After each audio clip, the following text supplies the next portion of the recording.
අයිබෝවන් දවසකට ඔබ ඔබේ දුරකථනයේ දිහා බලන්නේ කී වතාවක්ද? උදේ නැගිට වෙලේ ඉඳන් රාත්‍රියේ නිින්දට යනකම් අපි ඇස් නිතරම තිබෙන්නේ මේ පුංචි තිරය මත නේද?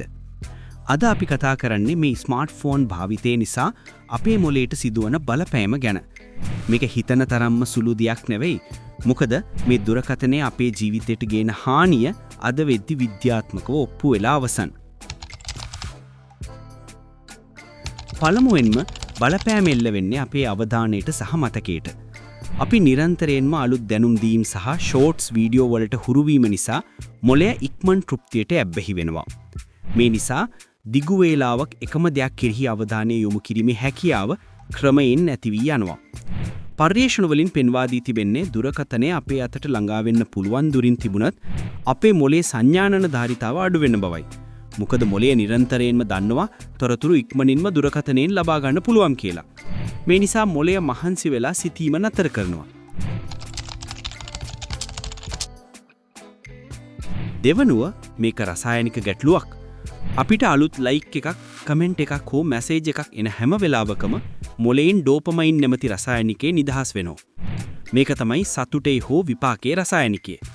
මේ ඇබ්බැහි වූ චක්‍රය සූදු යන්ත්‍රයකට ඇබ්බැහි වීම හා සමානයි. මේ නිරන්තර ඩෝපමයින් ප්‍රවාහය නිසා පොත් කියවීම, ගිතර වැඩ කිරීම වගේ සාමාන්‍ය ක්‍රියාවලින් ලැබෙන තෘප්තිය මොළයට දැනෙන්න නටු වෙනවා. මේකින් වෙන්නේ සැබෑ ජීවිතයේදී අපේ කාර්ය සාධනය අඩුවීමයි. තෙවනුව නිින්ද සහ මානසික සෞඛ්‍යය. රාත්‍රී කාලයේදී දුරකථන තිරයෙන් නිකුත්වන නිල් එළිය නිසා නිින්ද ඇති කරන මෙලටොනින් හෝමෝනයේ නිපදවීම අඩාල වෙනවා. හොඳ නිින්දක් නැති විට මොළේ ක්‍රියාකාරීත්වය සහ මතකය දුර්වල වෙනවා.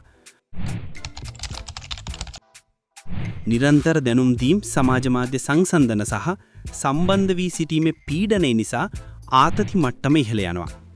සමහරුන්ට දුරකථනය නැතිව ගියාම නොමෝෆෝබියා වැනි මානසික තත්ත්වයන් පවා ඇති විය හැකියි. එහෙනම් මේ අනතුරෙන් මිදෙන්නේ කොහොමද? දුරකථනයේ භාවිතය සඳහා සීමා පනවන්න. නිශ්චිත වේලාවන් වෙන් කරන්න. ඇඳට ගියාට පස්සේ දුරකථනයේ වෙනත් කාමරයක තබන්න. මුලින්ම මොළයේ වැඩ සඳහා කාලය බල දෙන්න.